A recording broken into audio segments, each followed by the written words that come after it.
नमस्कार दोस्तों, प्रयागराज में चल रहे महाकुंभ 2025 में आज समाजवादी पार्टी के अध्यक्ष अखिलेश यादव पहुंचे और त्रिवेणी संगम में पवित्र स्नान कर आस्था की डुबकी लगाई। अखिलेश यादव महाकुंभ पहुंचने वाले पहले बड़े विपक्षी नेता बन गए हैं, जिससे राजनीतिक गलियारों में हलचल मच गई है। उनके इस कदम को भारतीय जनता पार्टी के आरोपों का जवाब और साथ ही इंडिया गठबंधन के अन्य दलों के लिए भी एक संकेत माना जा रहा है।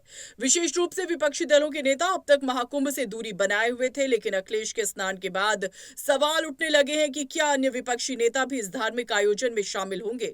राहुल गांधी और प्रियंका गांधी को लेकर काफी अटकलें लगाई जा रही हैं कि वे फरवरी के पहले सप्ताह में महाकुंभ आ सकते हैं। हालांकि कांग्रेस की ओर से अभी तक कोई आधिकारिक बयान सामने नहीं आया है।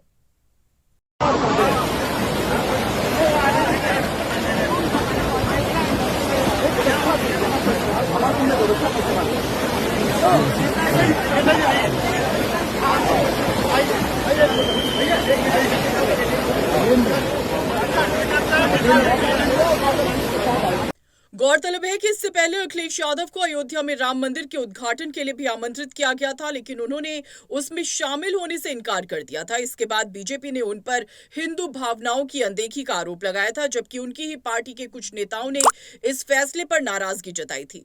अब अखिलेश के महाकुंभ स्नान को एक नई रणनीति के तौर पर देखा जा रहा है, जो बीजेपी के आरोपों को कमजोर कर सकता है और विपक्षी दलों को भी सोचने पर मजबूर कर सकता है।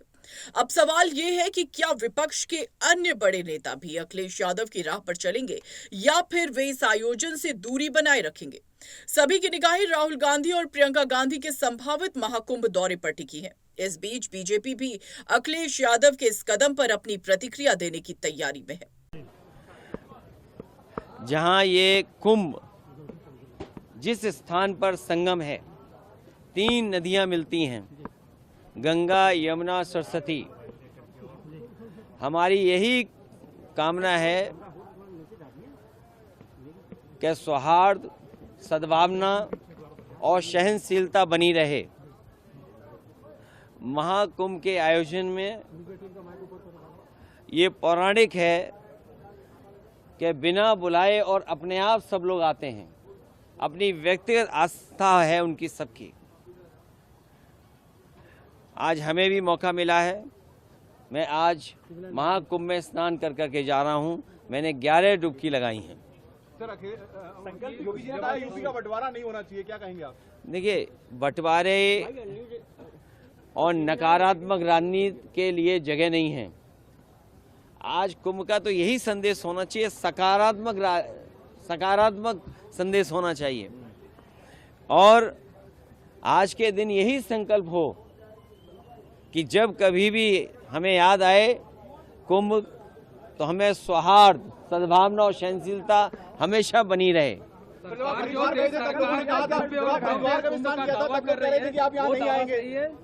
देखिए, गंगा में स्नान और त्योहारों के दिन स्नान, जिस दिन मैंने वहां पर हरिद्वार में स्नान किया था, उस दिन भी एक त्योहार था। बहुत बड़ा त्योहार है।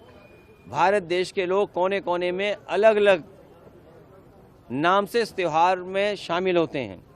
उस दिन हरिद्वार में स्नान किया था और आज संगम में स्नान करने का मुझे मौका मिला है। योगी जी कह रहे हैं बुलडोजर चलता रहेगा, नहीं रुकेगा बुलडोजर। देखिए, बुलडोजर चले नहीं चले, सरकार कैसे बचेगी? ये बताइए, जब सरकार ही नहीं होगी तो बुलडोजर किसके पास होगा? संकल्प यही है कि सौहार्द बना रहे, सद्भावना बनी रहे, सहनशीलता हो, और जो भी स्नान हो सहनशीलता के साथ स्नान होना चाहिए। ये सरकार के लोगों को कोई स्पोर्ट्स इवेंट नहीं बनाना चाहिए इसको। ये आप जो सरकार पर बुलेटिन जारी करते हैं, अब वो आगे जारी होगा या अब खत्म होगा? आपने आके व्यवस्थाओं को देख लिया है? देखिए, समाजवादी सरकार में भी और पहले भी नेताजी को भी और हम लोगों को भी कुंभ के आयोजन को करने का मौका मिला था। जो उस समय कुंभ हुआ था, कम संसाधन में सरकारें अलग अलग थीं।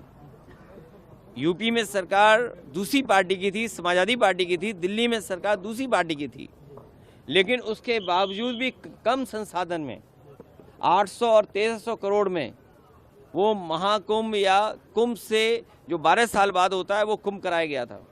सर पहले और आज तो सुनने में आ रहा है कि 7,000 करोड़ 10,000 करोड़ खर्च हो रहा है। अगर यहाँ लोगों को असुविधा हो रही है चलने के लिए, मैंने खुद अपनी आंखों से देखा है कि बुजुर्ग, जो महिलाएं हैं, जो पुरुष हैं, वो कितनी दूर से चल करके आते हैं। अगर आप कुंभ में इतने 1,000 करोड़ रुपए खर्च कर रहे थे तो कम से कम बुजुर्गों के लिए कोई ऐसी व्यवस्था होती जो बुजुर्गों को ज़्यादा पैदल नहीं चलना पड़ता। और फिर जैसे हम हैं वीआईपी या और हैं वीआईपी या और सम्मानित लोग जब आएँ तो कम से कम व्यवस्था ऐसी होनी चाहिए, पूरे कुंभ को पता लगे कि हाँ आज कोई वीआईपी आया जिसकी वजह से ये व्यवस्थाएं बहुत अच्छी चल रही हैं। मतलब आप डुबकी लगाकर भी निशाना साध रहे हैं। नहीं आप देखिए, डुबकी ये लगाकर भी सियासी निशाना साध रहे हैं। अरे भाई ये बताओ, माँ गंगा के किनारे लोग झूठ बोल रहे हैं। और मैं तो आपसे कहूंगा, देखिए माँ गंगा के किनारे न जाने कितनी बातें कही जा रही हैं, वो क्या सच हैं? लेकिन अगर आयोजन 1300 करोड़ में अच्छा हो सकता है, 800 करोड़ में अच्छा हो सकता है, तो 10,000 करोड़ में, 7,000 करोड़ में कितना अच्छा हो सकता है। उसमें तो न कोई ट्रैफिक की दिक्कत होती, न कोई पानी की दिक्कत होती, न साधु संतों से बिजली का बिल लिया जाता या उनको असुविधा होती, या जो चीज़ें महंगी हैं वो भी सस्ती होती। अरे इतना कुछ हो सकता था 10,000 करोड़ में। और फिर तो दिल्ली की सरकार भी उनकी है और वो भी अर्थव्यवस्था कहाँ पहुँच रही है, तो 10,000 करोड़ और मांगने चाहिए। हमारी मांग है उत्तर प्रदेश सरकार को दिल्ली सरकार 10,000 करोड़ और रुपए दे, जिससे हाँ महाकुंभ के आयोजन के लिए, जिससे यहाँ की ट्रैफिक व्यवस्था अच्छी हो, बुजुर्ग हों, महिलाएं हों, बच्चे हों, उनको बहुत दूर से अपने सर पर, अपने कंधे पर सामान रख करके न लाना पड़े, कोई सुविधा हो जिससे यहीं पर आ जाएं। और साथ ही साथ दिल्ली सरकार जहाँ बजट दे 10,000 करोड़, और वहीं ये जो किला है वो भी उत्तर प्रदेश सरकार को दे दे, क्योंकि यहाँ परंपरा ये है कि लोग दान कर करके जाएं। महादानी सम्राट हर्षवर्धन, जो हमारा रिटर्न डॉक्यूमेंट है जहां हमें पौराणिक महाकुंभ के बारे में या कुंभ के बारे में जानकारी मिलती है, वो सम्राट हर्षवर्धन से जुड़ी हुई मिलती है। वो यहाँ दान करने आते थे, पुण्य के लिए आते थे। हम भी आज आए हैं, डुबकी लगाए हैं, सौहार्द हो, सद्भावना हो, सहनशीलता बनी रहे, लोगों की खुशहाली हो, जनता का कल्याण हो, हमारा देश तरक्की करे, समाज आगे बढ़े, हमारा गणतंत्र मजबूत हो, ये सब चीज़ों को लेकर के यहाँ पर नेताजी की जो